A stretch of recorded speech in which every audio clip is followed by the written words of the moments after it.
Hello hi welcome back to gold channel. இன்றைக்கி November 15ஆம் தேதி. இன்று தங்கம் மற்றும் வெள்ளியோட விலை நிலவரம் என்ன அப்படின்னு பார்த்துடலாம். நம்ம காலையில் போட்ட வீடியோலேயே சொல்லியிருந்தோம், தங்கம் மற்றும் வெள்ளி ரெண்டுமே விலை சரிவில் தான் இருக்குது அப்படின்னு சொல்லிட்டு நேற்று நைட்டுமே நம்ம சொல்லியிருந்தோம். சொன்ன மாதிரியே பார்த்திங்க அப்படின்னா தங்கம் மற்றும் வெள்ளி இரண்டுமே ஒரு கணிசமான அளவில் விலை குறைஞ்சிருக்குது. 22 கேரட் ஆபரண தங்கம் ஒரு கிராமுக்கு 190 ரூபாய் குறைந்து 11,550 ரூபாய்க்கு ஒரு கிராம் ஆபரண தங்கம் விற்பனை ஆகிட்டு வருது.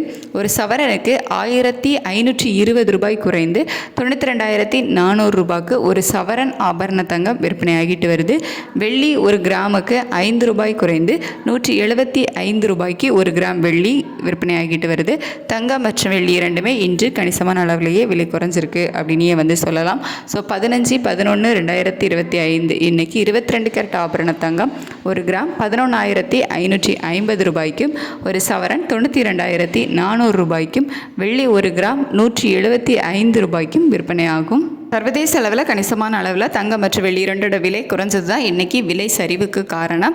இந்திய ரூபாயினோட மதிப்பு ஒரு 4 பைசா தான் நமக்கு ஸ்ட்ரென்தன் ஆகிடுது. ஸோ பெருசாக அதோட சப்போர்ட் லெவல் நமக்கு இல்லை. ஆனால் கணிசமான அளவிலேயே தங்கம் மற்றும் வெள்ளி இரண்டுமே சர்வதேச அளவில் விலை குறைஞ்சு தான் நமக்கு காணப்பட்டது. ஸோ இன்றைக்கி சனிக்கிழமை வாரத்தோட கடைசி நாள். இன்றைக்கி 2வது முறையாக விலை மாற்றம் இருக்குமா அப்படின்னு சொல்லிட்டு நம்ம வெயிட் பண்ணி தான் பார்க்கணும். ஏன்னா நம்ம கன்ஃபார்மாக சொல்ல முடியாது. இதுக்கு முன்னாடி ஒரு 2 வாரம் நமக்கு மாலையில் சனிக்கிழமை மீண்டும் விலை மாற்றம் இருந்திருக்குது. ஸோ ஆனால் இன்றைக்கி இருக்கிறதுக்கான வாய்ப்பு மிக மிக குறைவு தான்.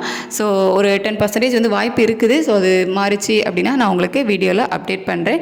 அப்படி இல்லை அப்படிங்கிற பட்சத்தில் இப்போ என்ன ரேட் ஃபிக்ஸ் பண்ணியிருக்காங்களோ அதுதான் நாளைக்கு ஞாயிற்றுக்கிழமையும் இதே விலையில் தான் தங்கம் மற்றும் வெள்ளி இரண்டுமே விற்பனை ஆகும். ஸோ வேறு ஏதாவது அப்டேட் இருந்துச்சு அப்படின்னா உங்களுக்கு வீடியோவில் தெரியப்படுத்துகிறேன். Thank you so much.